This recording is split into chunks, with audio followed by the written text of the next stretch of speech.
Destination sets off to Guatemala to explore a small Central American country that entices all the senses. From the stunning landscapes formed by soaring volcanoes to a lush jungle hidden with Mayan wonders. It's a place where old-world colonial charm collides with contemporary city life. Here, everything bursts with color. The walls, the food, the history, and the people. All of this is waiting to be discovered in Guatemala.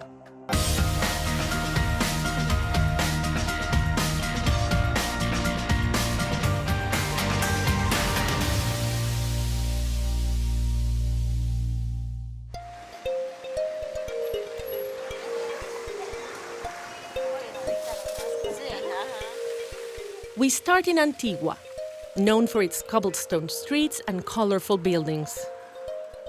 From above, the city unfurls in a grid-like fashion, one of the earliest examples of urban planning in Latin America.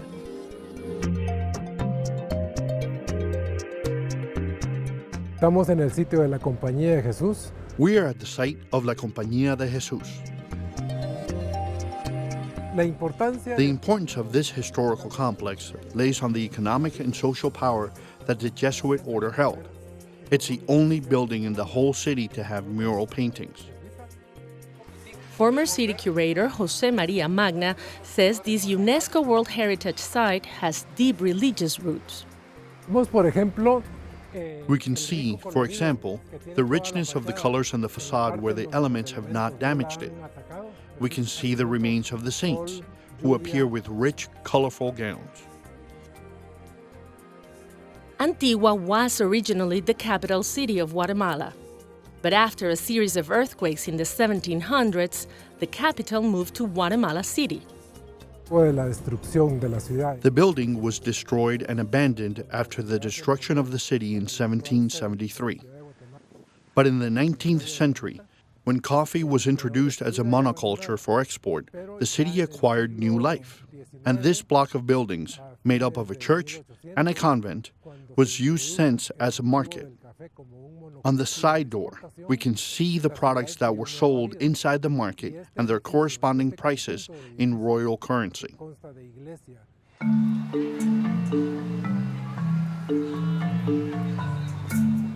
Stunning architecture here isn't just for public buildings.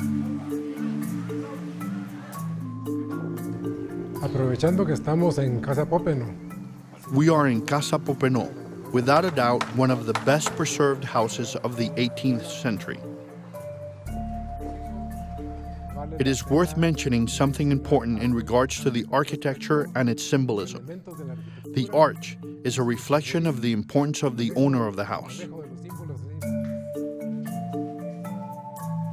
Llegamos a la cocina de la casa. We've arrived to the kitchen of the house, which is another characteristic element of colonial architecture. In this case, it's a magnificent kitchen composed of two elements, antecocina and the stove area which is behind you. In the antecocina, food was prepared. Here are the original ovens from the 18th century, prior to taking the food to the area where it would be cooked, which is another very important space in traditional architecture. From a spatial point of view, this is a simple rectangular space, crowned with an octagonal bell, which connects at the corners with this triangular structure called pechinas.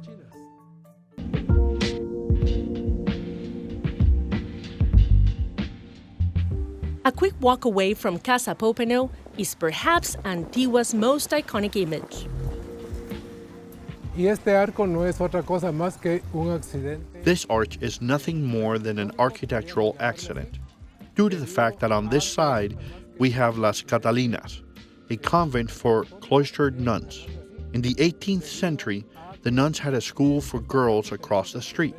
The nuns asked the municipality for permission to close the street and be able to cross from one side to the other without being seen. City Council said no, that it was not possible. But the architect working for the nuns decided that the solution would be to create a bridge.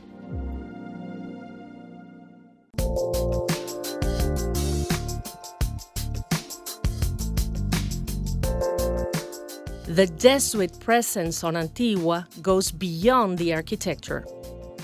It is also responsible for one of Guatemala's biggest and most famous commodities, coffee. And for engineer-turned-coffee farmer Ricardo Pocorni, it's much more than a crop. This is a pretty new plantation. It's about a year old, and we're lucky because it is now in full bloom.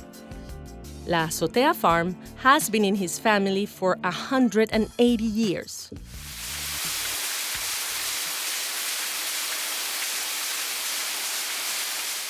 The main power source, which was a huge water mill, dates to about the 1820s. And the main mill, originally, we found parts of the original mill, which dated to about 1880. And then the mill was renewed by my grandfather in about 1908.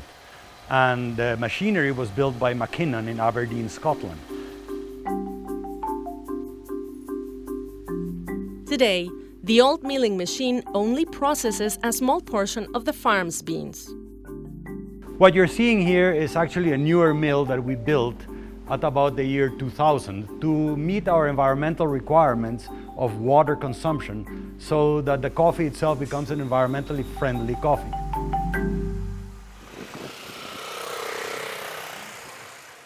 For most foodies, Guatemalan cuisine is relatively unknown.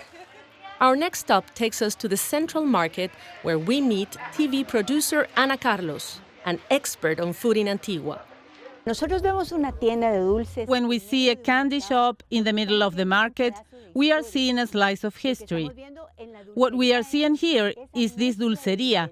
It's a mix of ingredients that comes from Mesoamerica and the Spanish influence, which was brought about by nuns. Nuns were the first ones to make candy in the convents, and from there they got to the market and became a tradition. The most important thing I want to tell you is the rediscovery of some local herbs. This is chipilín. We are going to see chipilín where it's grown.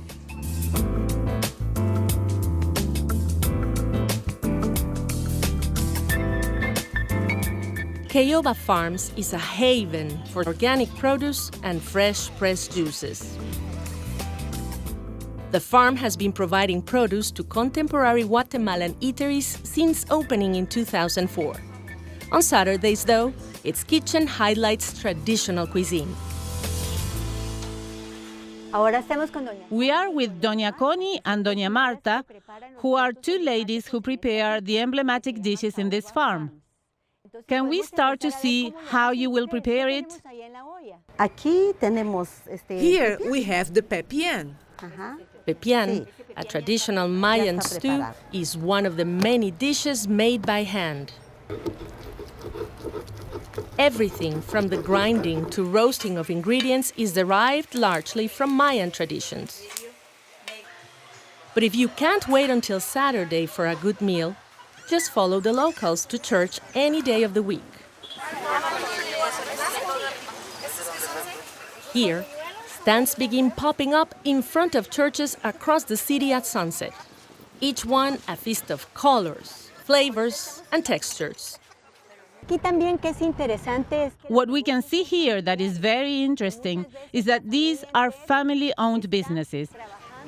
A lot of times, entire families are working with these family recipes.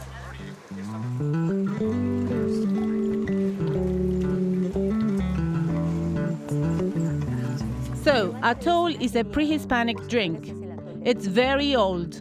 Maize atole is drunk all year. It's the most popular. Que toque, está buenísimo. The atoles are drinks that are used usually in the church's atriums, where people congregate to savor them on the streets, which is the loveliest thing.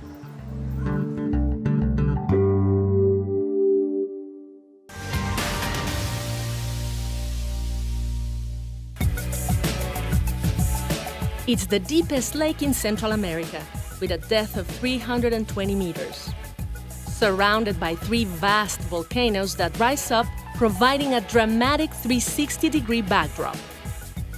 A place where outdoor adventures go hand in hand with colorful cultural experiences. Here, 12 towns dot the lake's shores, and the indigenous Mayan culture is vividly alive in each. Welcome to Lake Atitlan.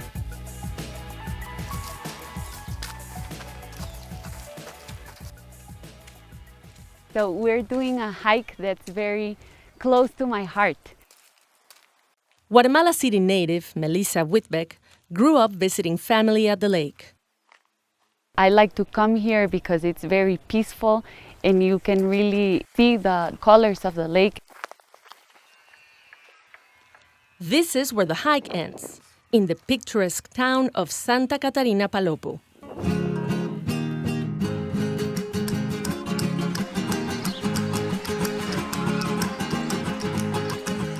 Travel to any village around the lake and you'll see women and children wearing traditional Guatemalan huipils. But take a closer look and you'll realize the designs of these tunics are specific to each town. I always believe that Guatemalan are true artists. We are born and we are raised in a country where color, textures, patterns, everything, we are exposed to it daily. In 2016, Melissa helped form the Pintado Santa Catarina Palopo project, transforming this town of 6,000 into a cultural destination through paint and patterns. Santa Catarina, it's a wow town because every wall is different, every wall is telling a story. We created a base of design where families get to mix and match what they paint in their house.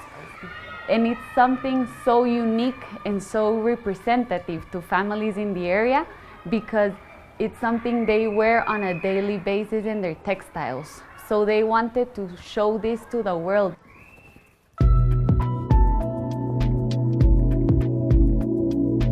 A few minutes away lies Casa Palopo, an upscale boutique hotel with a spectacular view. We don't get tired of waking up and opening those windows and just seeing those three volcanoes in front of us. Hey, welcome to Casa Palopo. It's so nice to have you here. We're so happy that we're gonna go see all the town. My name is Claudia and I'm from Casa Palopo.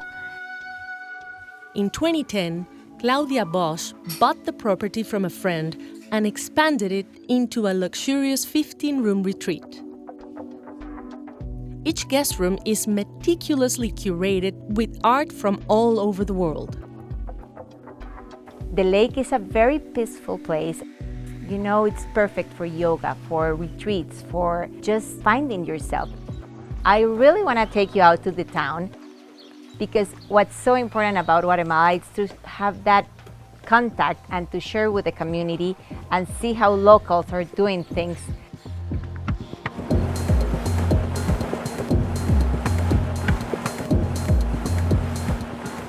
There's different towns around the lake. There's 12 towns named after the apostles. So we have San Pedro, San Marcos, Santiago, and all the saints.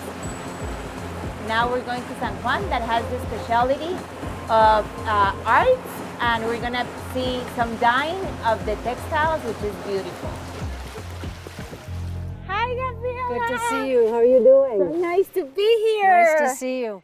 Tour guide Gabriela de la Bastide has lived on the lake for decades. Great. Love this town.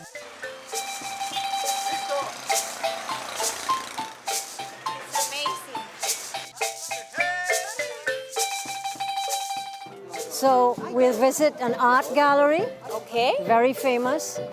Very famous female painter. Name is Angelina. So Angelina started this style. This is called bird's eye view. It's like a bird looking down onto the daily life. This is the beginning of one. Look, we have like this one is the cotton crop. People working out in the cotton fields. So Angelina started this whole style and now everybody's copying her. So she's become really popular.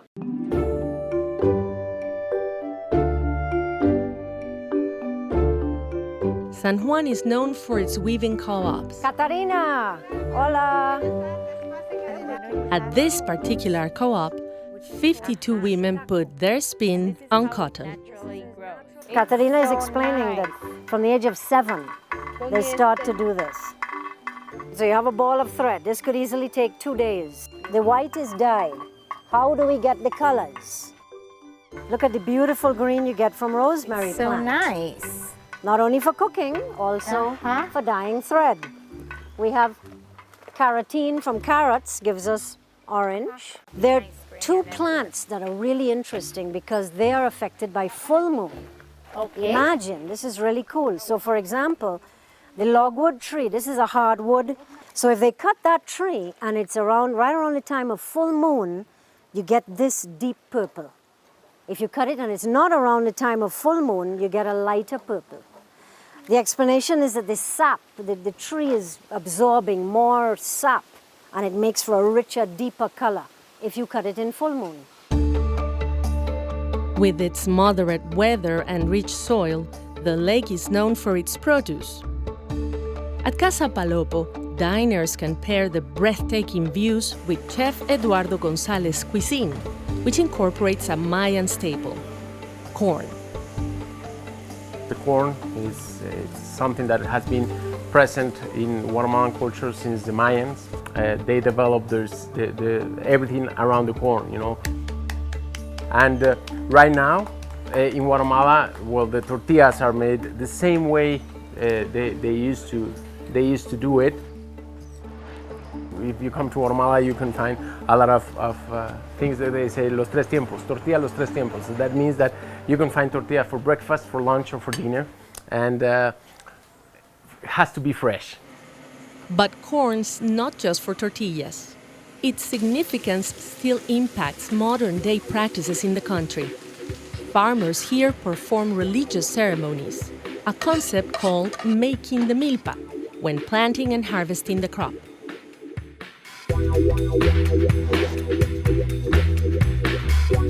Lake life here means tranquil views and charming towns. In other words, a little something for everyone.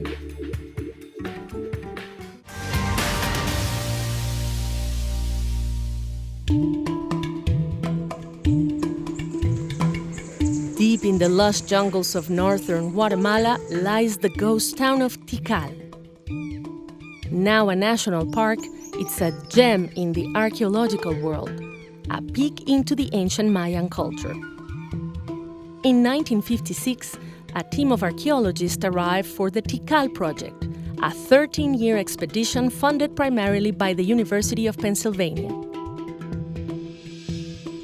For Tony Ortiz, a walk through these ruins is like revisiting his childhood.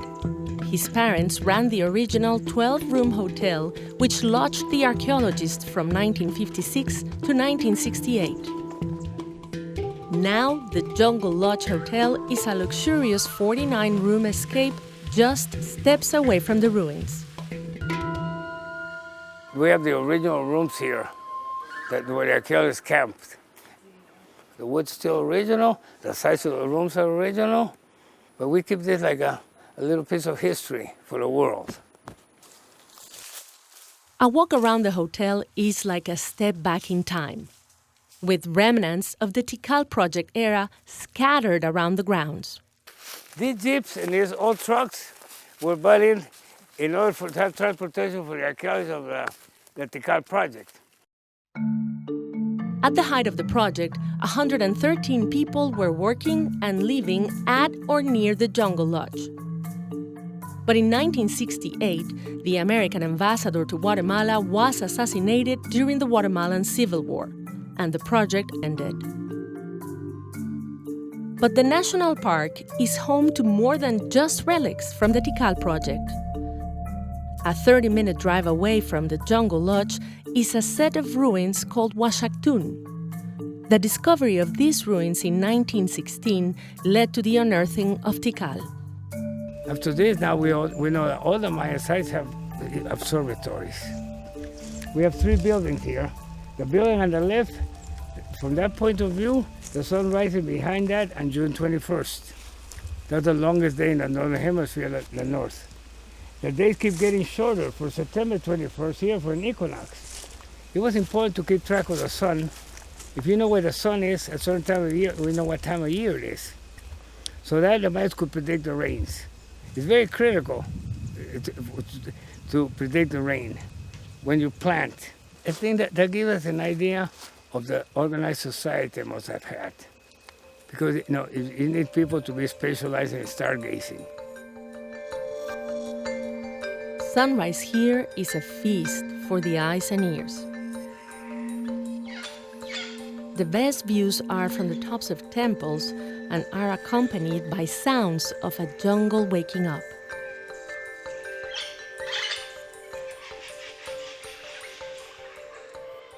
Here we're in the main plaza. This is the area we consider to be the center of the city. So over here we have the North Acropolis. In the North Acropolis, where Carlos found evidence of Maya first settlement in Tikal. In carbon-14 testing of the ashes, we get a date of 600 years before Christ. Now here we have an early building. We call this a substructure. This early building was here, the Mayas built on top of that building. This building had a decoration of a mask. Up to this point, we agreed it's probably the sun god. So right here we have temple number 1, which is 45 meters or 145 feet. If you look at the left side of temple 1, 9 platforms were reconstructed to give you an idea what the pyramid looked like. Aquí did a tunnel here in the center, and they headed east. They went all the way across this building and didn't find anything. They headed back to the center, a burial was found, a burial of a king. Carved monuments called stelas are all over the ruins. Once deciphered, these intricate carvings helped archaeologists understand life in Tikal. Here we're in the backside of Temple 4, which is our highest structure we have. It measures 212 feet. As you can see, no work has been done to this structure. So this would be a good example to show you what Tikal looked like before it was reconstructed. Everything was covered by vegetation, erosion has taken place. Experience has shown us that the Mayas would bury their dead people on an axis. So this town is going east, we have one coming south and one coming west. So being here, and this work that is currently being done, it reminds me of my childhood days, because I grew up here in Tikal because of, I've been here for over 60 years now. So at that time, since there was not too many people, there was no restrictions, I was lucky I could go through almost all the tunnels and see the burials.